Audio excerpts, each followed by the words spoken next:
I found out my fiancée emptied our $24,000 wedding fund and ran off with her ex 1 week before our wedding.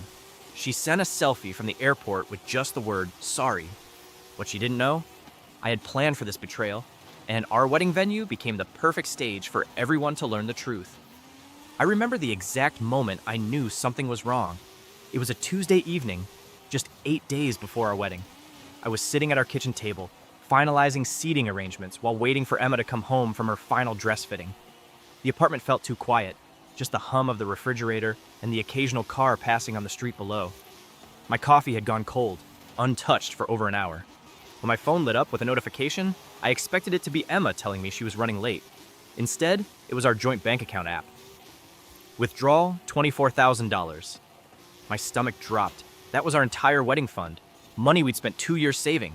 Money that was supposed to pay our vendors in just a few days. I called Emma immediately, straight to voicemail. I texted, no response. I called again. Nothing. An hour later, while I was frantically trying to make sense of what was happening, my phone pinged with a photo message. Emma, standing in what was clearly an airport terminal, her blonde hair perfectly styled, wearing sunglasses indoors. Below it, just one word, sorry. I sat there, staring at that message for what felt like hours. The woman I had loved for 3 years, the woman I was supposed to marry in 8 days, had just stolen our wedding fund and disappeared. The coffee mug I was holding slipped from my fingers and shattered on the floor. I barely noticed. She wouldn't do this, I kept telling myself. There must be a mistake. I tried calling her parents. They hadn't heard from her. I called her best friend, who sounded genuinely shocked and concerned. I even drove to her workplace, only to find out she had called in sick that day. When I returned to our apartment, I noticed things I had missed in my initial panic. Her passport was gone from our safe. Several expensive jewelry pieces I had given her were missing. Her suitcase, the large one we had bought for our honeymoon, was gone. This wasn't an impulsive decision. This was planned. I should have seen it coming. The signs had been there for weeks. Emma had been distant, spending more time on her phone, quickly hiding the screen whenever I walked into the room. She had been making excuses to avoid finalizing wedding details. When I suggested we should add each other to our individual bank accounts after the wedding, she had changed the subject. I sat down on our bed, and tried to think clearly through the fog of betrayal. I could fall apart, or I could take control. I chose the latter. First, I called the bank. They confirmed that Emma had withdrawn the entire balance in person that morning. I requested security footage, explaining the situation. The bank manager was sympathetic, but said I would need a police report first. Next, I called the police and filed a report for theft. Since Emma and I weren't married yet, and the account was joint, they weren't sure if they could classify it as a crime. But they took my statement and gave me a case number. Then I started calling our wedding vendors. This was when I discovered my first piece of luck in this nightmare. Most of our contracts had both our names on them, but I was the primary contact and the one who had signed. Emma had insisted I handle the boring paperwork while she focused on the fun creative parts. I explained the situation to each vendor, the venue, the caterer, the photographer, the DJ. To my surprise, most were understanding. They had dealt with canceled weddings before. Some offered partial refunds. Others offered to reschedule for a small fee. It wasn't ideal, but it was something. That night, unable to sleep in our bed, I scrolled through Emma's social media looking for clues. Nothing seemed unusual until I noticed a name appearing more frequently in her recent posts. Mark, her ex-boyfriend from before we met. He had been commenting on her photos, little inside jokes I didn't understand. She had been liking all his posts. In one photo from 3 weeks ago, I could see what looked like his hand in the corner of the frame.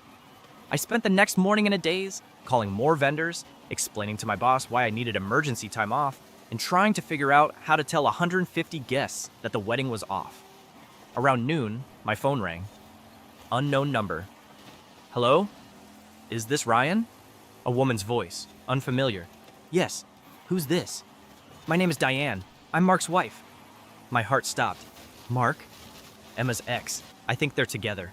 Mark cleared out our savings account yesterday and left a note saying he was following his heart. I found your name in his search history. Suddenly, I wasn't alone in this nightmare. Diane and I compared notes.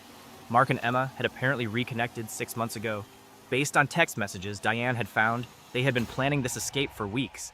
They were headed to Bali, a detail Emma had let slip in a message to Mark that Diane had discovered. Diane was devastated but determined. She had already frozen their credit cards and contacted their bank. She had also discovered something crucial. Mark had booked their flights using his and Emma's full names, not aliases. They weren't trying to disappear forever. They thought they could just walk away from their old lives without consequences. That arrogance gave me an idea. The next day, I met with the bank manager in person, police report in hand. After reviewing the security footage, there was no doubt Emma had withdrawn the money herself. The manager also revealed something interesting. Emma had attempted to withdraw more than the $24,000, asking about accessing my personal savings as well. Fortunately, she had no legal access to those accounts. I spent the next few days in a strange limbo. The wedding was off, but most people didn't know yet. I had to tell my parents, who were heartbroken for me. I had to tell my best friends, who were ready to hunt Emma down. I had to figure out what to do with our apartment, our shared possessions, our future that no longer existed. Through it all, I kept thinking about that selfie, the sunglasses indoors, the single word, sorry.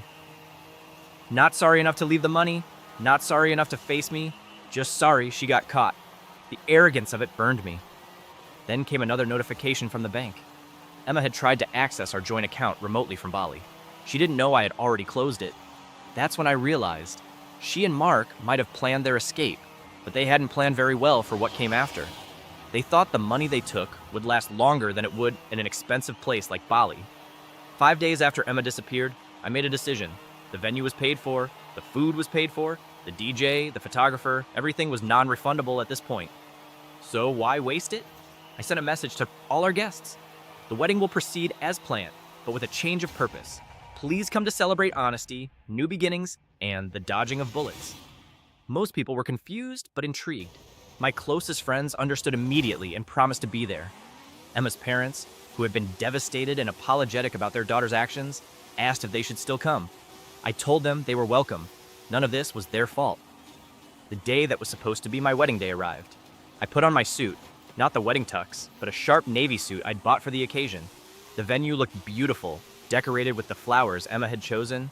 The caterers had prepared the meal we had selected together. The DJ had the playlist we had spent hours curating. As guests arrived, they were greeted with champagne and an envelope.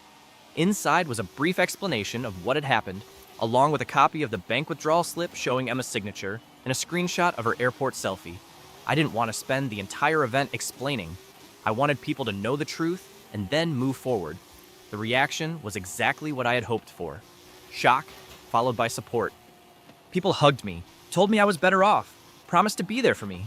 Even Emma's parents approached me, tears in their eyes, apologizing again for their daughter's actions. "We raised her better than this," her father said, his voice breaking.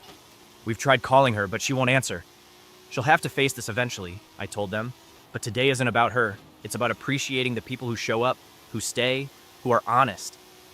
The event that would have been our wedding reception became something unexpected, a celebration of truth and new beginnings. We ate the fancy dinner, drank the expensive champagne, and danced to the music that was supposed to commemorate our love. Instead, it marked my liberation. Midway through the evening, my phone buzzed. Emma, finally breaking her silence with a text. "What the hell are you doing? My mom says everyone is at the venue." I stepped outside to the garden, away from the music and laughter, and called her. She answered on the first ring. "Ryan, what's going on?" "Hello, Emma. Enjoying Bali?" Silence. And then, "How did you know where I am?" "That doesn't matter. What matters is that while you're there with Mark, all our friends and family, including your parents, are here, celebrating." "Celebrating what?" Her voice was small now. "The truth. Everyone knows what you did. Everyone has seen the proof. The bank footage of you emptying our account, your airport selfie, the evidence of your affair with Mark. His wife Diane says hello, by the way." I could hear her breathing change. "His wife? Mark said they were separated." "They weren't. She's here tonight, actually. Lovely woman. She's been very helpful with the police report." "Police report?" Now there was panic in her voice. "Yes, Emma. When someone steals $24,000, there are consequences. The bank has the withdrawal on camera. The police have been very interested in that footage. And since you and Mark used your real names for the flights and hotel, you weren't hard to find."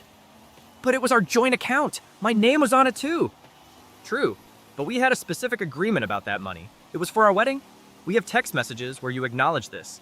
Taking all of it for yourself, especially under false pretenses, crosses some legal lines. My lawyer can explain it better than I can." She started crying then, not the manipulative tears I had seen before when she wanted something, but real, panicked sobs. "What do you want from me, Ryan?" "I want you to face the consequences of your choices. I want you to know that you didn't break me. I want you to understand that while you're hiding in Bali, I'm here, surrounded by people who care about me, people who know the truth about you." "My parents are really there?" "They are. They've seen everything, Emma. The bank withdrawal, the messages between you and Mark that Diane found. They know you've been lying to everyone for months." She was quiet for a long moment. "I never meant to hurt you." I laughed, but there was no joy in it. "That's the problem, Emma. You never thought about whether you were hurting me at all. You only thought about what you wanted." "I'll pay you back," she whispered. "Yes, you will. The bank is already working on recovering the funds. The police have been in touch with authorities in Bali. And if that doesn't work, we'll handle it in court when you come back." "I'm not coming back." "You will when your tourist visa expires. Or when the money runs out, whichever comes first."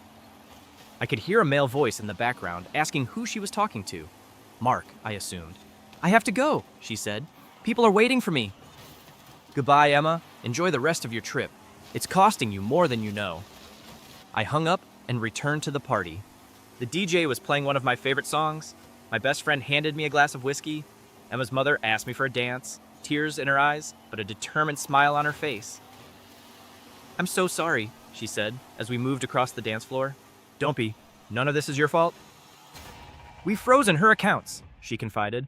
"Her father and I, whatever money she had left, she can't access it now. We won't support this behavior." I was surprised. "You didn't have to do that." "Yes, we did. She needs to learn that actions have consequences, and she needs to pay you back."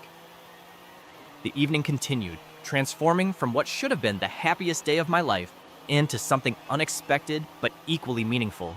A day of honesty, support, and new beginnings. 3 weeks later, I received an email from Emma. She and Mark had run out of money faster than expected. The hotel had kept their passports when they couldn't pay the bill. Mark had called his wife begging for help, but Diane had filed for divorce instead.